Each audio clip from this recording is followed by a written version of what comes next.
morning, team. Happy Monday. So today Melissa and I are going to continue with our protection products. We did GAP 2 weeks ago, so now we're going to go over MRC. So first of all, who can tell me what MRC is? What do they know about it? So MRC is kind of like an insurance for mechanical repairs, I guess you can see it, because it does have like a deductible like regular insurance would, but it's to help pay for the cost. So you pay, if you have a deductible, then you pay the deductible and then MRC pays the rest, or if you don't have a deductible, then MRC pays for the full repair. Perfect. So yes, it's a mechanical breakdown insurance policy that covers the cost of repairs for new or used vehicles that are eligible. So looking at this diagram, you can definitely see that things can be expensive. So you have steering gear over here, $2,100, engine control, $1,000. And if you don't have like funds set aside or a type of insurance to help cover it, that's gonna be coming straight out of your pocket. So that could be digging into your rent money, bills, you never know. And the thing with car problems, it's not something that we are expecting. It can come at any time. The one cool thing about our MRC is you don't even need to be financed through us. You can purchase it if you just are a member here with us. Okay, so who can tell me why a member should purchase MRC? Yes, Lily. I'll go next. So if they don't have, basically if your car breaks down and you don't have like savings to make sure you can pay for that, a one-time cost of the $250 or $100 or whatever your deductible is, it's a lot more doable for some members than having to pay that full repair. Yeah, absolutely. MRC is really an affordable option for our members. Anybody else have anything to say? I think you raised your hand. No, yeah, basically, just the same exact thing. Now, so, well, based on the previous slide, I mean, if something can cost $2,100 and your rent is just that amount of money, or close to that, and you don't have that savings, and like people said, you have to dip into your actual monthly bills that just, would create stress and. That we don't want our members We to don't have, want- right? yeah. So a good thing about MRC, is that, like April said, it's eligible for all members. Something cool about our MRC, brochure that we give to members is that it has this little diagram here. As your vehicle gets older and the more miles you have it, the number increases, right? So there's more likely to be a problem with their vehicle. And like you all said, like we don't want our members to have to pay for that out of pocket if, for example, it's easier to pay if they're able to add it on to the loan. Another thing is, it also shows you most common manufacturer warranties. So let's say a member purchases an extended warranty from the dealership. Well, the warranty typically expires only after 3 years. And most of the time you're not really worried about if you're purchasing a new car, that you're going to need mechanical repairs within the first 3 years. So it's definitely easier for a member to add MRC onto their plan so that it's a simpler transition. So even with most common or factory warranties, a lot of people don't know exactly when that expires. When they add MRC in our contract, it tells you exactly how many miles their coverage will expire and exactly when, so exactly what date it will expire. Another thing is, like Yolanda, you mentioned it's easier to pay because it doesn't have to pay that deductible. How I like to explain it to members, if they don't really know what a deductible is, I explain it to them like it's basically like health insurance, right? You pay for your health insurance, and every time you go to the doctor, you're paying that copay. So that's just how it's a little bit easier for our members to understand, because I honestly didn't know what a deductible was for like the longest time. I'm very young, so I really did not know. I didn't understand that terminology. So I just explained to them like basically like a copay, like health insurance, because everybody, or for the most part, everybody goes to the doctor, right? Another thing is that it also gives them more options. So we have those options like 0, 250, 0, 100, 250, and 500, and then we also give them the options of having way longer terms. Sometimes I've seen it up to 72 months on top of what they're already at on their current mileage, so that's really awesome. And they're also able to take it to any licensed mechanic. So the cool thing about MRC is that CUNA joined a company called Assurance, and they're the largest provider of extended service contracts with approximately 25% of the market. So most of the time, if you take it to a licensed mechanic or even the dealership, because they count also, they're going to be very well aware of Assurant because it's such a big company. So it's really, really easy for members to take their car basically anywhere in order to get that coverage and that repair that they need, no matter where they are. And they're also able to take it anywhere in the US and Canada. So that's really awesome. And then April is going to talk about the additional benefits of MRC also. Okay, does anybody know what additional benefits come with MRC? Oh, I think one of them is roadside. Okay. stuck mine. Anything else? Anything else you guys can think of? Rental car? Oh, yeah. Lodging? Is MRC the one that give you $1,000 if your car is a total loss? And then- Yeah. That's cap. Yeah. But yes, good job guys, so you did get them, so the main one I feel like we all know is the roadside assistance. I know that's the one thing that I always tell members, you get roadside assistance with it, what if they say, oh, but I have AAA. AAA only allows you to have 3, per year, where ours is unlimited. So 24 hours roadside unlimited. The only thing is that you can't call for the same thing within 7 days. So if you lock your keys in your car on Monday and you lock them in on Tuesday, they'll only be there for you on Monday. But if you do lock your keys on Monday and then on Tuesday you get a flat tire, your battery dies on Wednesday, we got you. They do cover up to $100 per day, so that's really, really good. And they cover like the standard towing, fluid, battery, jump start, flat tires, locked out. I've gotten flat tires, locked out, and a battery before, so if I had that, I would have been fine. They do also cover rental reimbursement, so if you do find yourself that your car broke down, you need to replace the transmission or something, you know, you have to leave it in the shop for a few days. So we're gonna go ahead and cover that for you for up to $35 per day, up to 5 days. Now, if they say, you know what, the part's being delayed a little bit, we can go ahead and cover your rental for up to 10 days.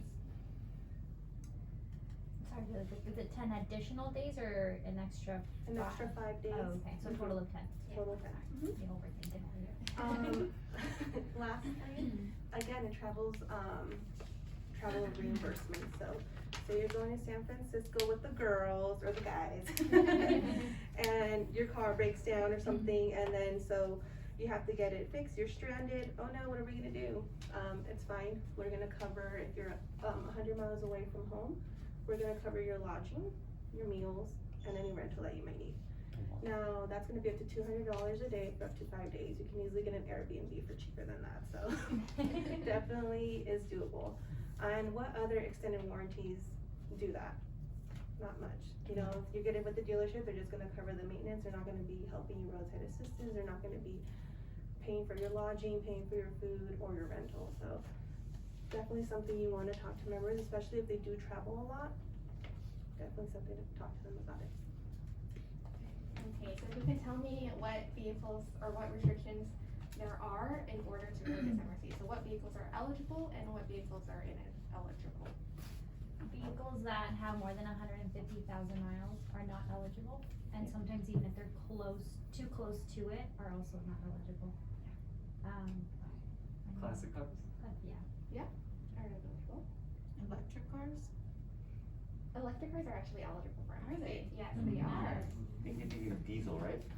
Oh, Diesel are not eligible. they're not eligible. Okay, so to be eligible for MRC, you do have to be 15 model years or newer, so anything 2005 and newer, basically.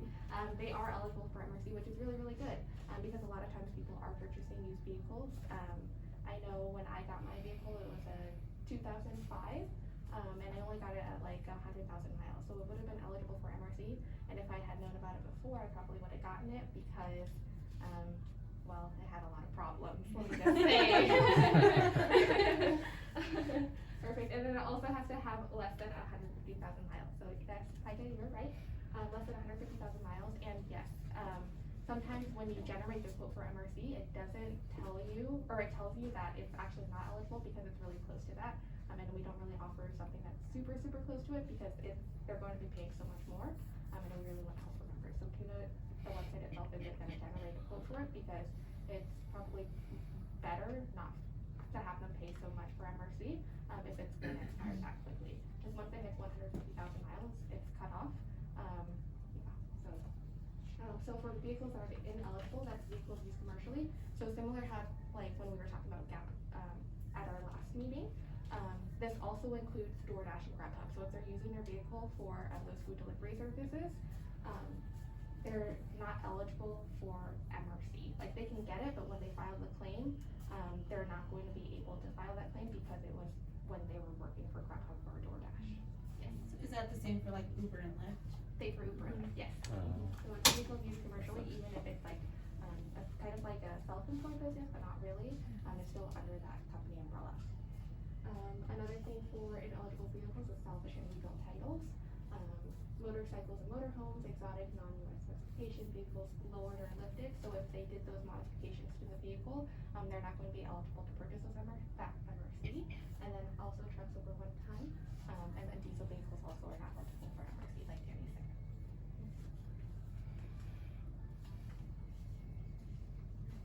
Oh, and another thing. So it's definitely really, really, really, really important that you run a quote for MRC before offering it to the member. The reason being there was one time I did offer MRC for a member. They were super on board with it. They were super excited to purchase MRC. And then I tried to run a quote and the vehicle was not eligible for MRC. It was technically considered a fleet vehicle. It was, when you brought it up, it was like a Chevy Dodge, but it was like formerly a police vehicle. It's not anymore, but it formerly was. Because it was specified previously as a government used vehicle, it was not eligible for MRC, and I didn't know that. So I had to tell the member, unfortunately, the car is not eligible for MRC, and it's just a tough talk to have because they looked really disappointed afterwards, knowing that we offer this product. So lesson learned with that, but definitely run a quote before offering MRC. Another thing is there are certain vehicles that have to have 100,000 miles or less. So typically it is that 150,000, but all of these vehicles have to have 100,000 miles or less. So it's definitely important to pay attention to that, but we can't remember everything. Something will generate on MRC that'll be not eligible, and it might not be on the list, but it's not always specified. An easy way to remember this one is that basically almost all European cars have to be less than 100,000 miles because their parts are a little bit more complicated, their components are a little bit more complicated, and then Tesla. Tesla's the one standout, but everything else is mostly just European cars and then Tesla. But definitely run a quote before offering MRC for them. Okay, there are some coverage exclusions. So normal maintenance or customary maintenance, so anything that has to do with normal wear and tear is not going to be covered. So batteries, filters, fluid, wiper blades, etc. So unfortunately that won't be able to be helped with MRC. Again, any body structure parts, so it's not a bumper to bumper coverage, so anything external unfortunately we won't be able to cover, as well as aftermarket equipment, components, systems, or accessories. So anything that you're kind of adding to your vehicle, you want to deck it out and everything, if the problems are caused by that, we won't be able to do a claim for it. And any pre-existing conditions, sometimes we do buy some old used vehicle and it already comes with problems. Unfortunately, again, we won't be able to help with those things. So definitely be careful with that and make sure you inform the members of that as well. I have a quick question before we move forward. So where it says aftermarket equipment, let's say a car gets in an accident and they take it to the shop and they don't give them like the original manufacturing parts, and they just give them like an aftermarket part. So if moving forward they have a problem with it and it needs to get repaired, like in the engine or whatnot, is that then not going to be covered? No, so for that one it is covered if they don't make that part anymore. So say, sometimes parts are like no longer making them.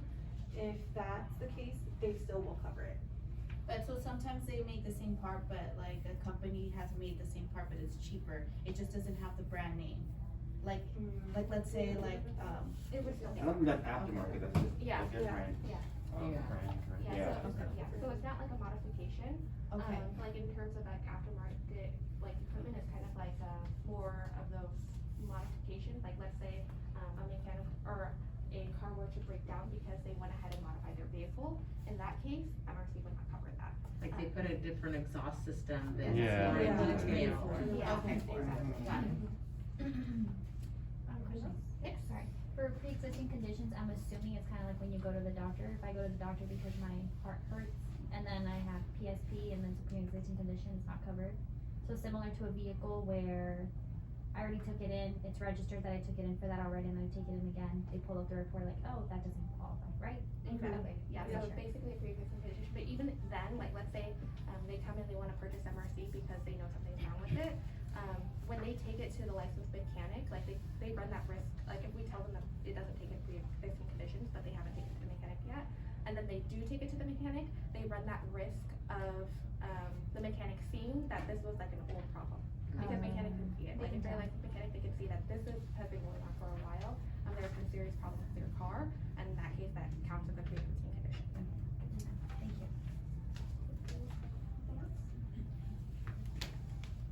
So this one just goes over the different plans that we offer for, MRC that members can purchase, so we have the silver plan, the gold plan, and the platinum plan. Something for everybody's budget basically, the silver plan is the basic net real test, it covers all the main, common components like transmission, brakes, AC system, stuff like that, that every car has, and it's definitely the least expensive, option for our members, so if they're definitely on a budget and you can tell that they don't want their loan to go this high, definitely offer them the silver plan, so at least they have something to be able to be covered. The next one is the gold plan, so this is more value minded, it covers a little bit more, hybrid and electrical components than the silver plan does. The silver plan doesn't really cover that many, electrical components, so if they're getting a hybrid vehicle, definitely offer them that gold plan, because at least they have some form of coverage. The last one is the platinum plan, so this covers basically almost everything for a vehicle, including advanced electrical components and advanced, hybrid components. This is typically for, cars that are more complex like BMWs, and that are not base models, because, typically base models just have that like coverage that a silver plan would offer, but the platinum plan basically covers so much more, like high advanced, sound systems, radio systems, push start, those would all be covered under the platinum plan. If a member mentions that they never ever want to worry about electrical repairs or having to pay out of pocket for those electrical repairs or, mechanical repairs, platinum is definitely the best option for them. And then it also makes sense, even if they, let's say they do have, a less advanced vehicle, platinum plan, even if they say that they don't want to pay out of pocket for anything, definitely recommend the platinum plan, because there are a lot of base model cars that have safety features and sensors and convenience features, that they would have to pay out of pocket if they didn't have that platinum plan. So even if it's a base model, as long as they have those features, it's really good to recommend the platinum plan to our members. Okay, and then lastly, we're just gonna go over the claim process super quick, so, what do we do, like, say you had MRC, sometimes I don't know what to do, that's when you wanna make sure that you hand them this, when you issue MRC, so let's take out, when you issue MRC, you wanna make sure you print the instructions in case of breakdown. So I'm gonna pass this down just so you guys can take a quick look at it, sorry it's a little blurry, but that's gonna let them know exactly what to do in case their car breaks down, who to call, and what to do if repairs are needed. It also gives instructions to the repair facility on what they have to do as well. And it also gives you a number, so if they have any additional questions about their benefits, they can definitely call and get more information on that. The one cool thing about our plan here is that, they get a full refund within the first 60 days as long as no claims have been filed. So if they're like, you know what, this isn't for me, I don't really want it, they get the full refund if it's within the 60 days. After the 60 days meet, members will receive a prorated refund. So say a vehicle does have some issues, you take it to an authorized, certified mechanic. They're gonna take a look, they're gonna, then there's gonna be a diagnosis, which then is gonna have to go to our claims department, and they have to authorize the repair. Reason being is what if what they need to be done is not within their plan, or maybe it doesn't even cover it. So before anything can be done, it does have to get authorized. Once they do get the authorization and the statement, repairs are done, and then member pays their copay or deductible. Copay, you got it with them. Pays their deductible, and then they're set. Super easy, they don't have to do anything. I would advise that you print out that form and have them put it within like their registration insurance, that way they have everything there together and they're not looking for it everywhere. We still have the little stickers. We with still the have the little numbers on it stickers? too, Yeah. so Yeah. that's something good to give to them That one's too. for the roadside assistance, so definitely that one too. That one has the roadside assistance as well, but also just kinda more in general, like what to do if they need the repairs. Question, sorry, in that process, when would you like call in to file that, MRC claim? Like during that process? So, Go ahead. well, I was just gonna say, cause it's gonna be within, like, the vehicle, again, you're gonna take it to the facility, they're gonna send that diagnosis, so Mhm. before the repairs are done. Okay, so it's like step 2, Before. 3, okay, Yeah. gotcha. Before any of that. Okay. Cause you do wanna make sure you get the okay Mhm. before those repairs, cause then, again, if we don't cover it, remember they're gonna be, wait, what, I thought I did Yeah. cover it, and then. So Got it. it's the same thing, kind of like, what I was, like, the example I was using earlier, kind of like the doctors. Mm. They contact the insurance agent for you. Okay. So because we are, MRC is covered by Assurant, which is one of the largest, providers for mechanical service contracts, they're going to know exactly what to do and who to contact. Mhm. So the member doesn't really have to do anything, they Okay. just have to let the mechanic know that they're covered by, mechanical repair coverage with the credit union under CUNA and Assurant. Mhm. And in that case, they would go ahead and contact them, they give them the policy number, and after that, they just take care of the repairs for them. Okay. Do we have like an average estimated time of how long the member has to wait to get their car back? Like if it's just like the basics, or basic repairs, I'm pretty sure it like depends on the repairs, I but. think it just depends on the repair, Okay. yeah, and then if they have like parts that are needed, Yeah. stuff like that, so it's not really, can't really Case say by it's that case. date for that, yeah. And they have rental reimbursement and travel expense reimbursement, They're if fine. anything, so they're good. Any other questions? I know it's a lot, MRC was a lot to take in, I feel, cause there's just so much that it does offer. The main thing, like I think how Melissa said, and we can't remember everything. You guys probably won't remember like half the things we even said here, but that's when you wanna use your resources. You wanna go on the source, you wanna talk to your leads, you wanna ask for help when those things do come out. Use your handouts and everything, because you can't remember everything, it's a lot, it's a lot. And then on the source, it's just under the products page, and then, schools first, well, you can go to schools first insurance services also, and then contact them, extension 4389, but also under products, insurance service, or insurance products, and then protection products, and then it has one for PSP, MRC, and GAP. On that page, also on the right-hand side, it'll have, a link to MRC FAQs. So if you come across a member who has a lot of questions, definitely pull that page up, look for the FAQs, and then do, control find, and then see if you're able to find the answer there. That's very, very helpful. We looked at that a lot when we did the research. Any questions, anything else, you guys? No, awesome meeting, very informative. I love it. Cool, thank you.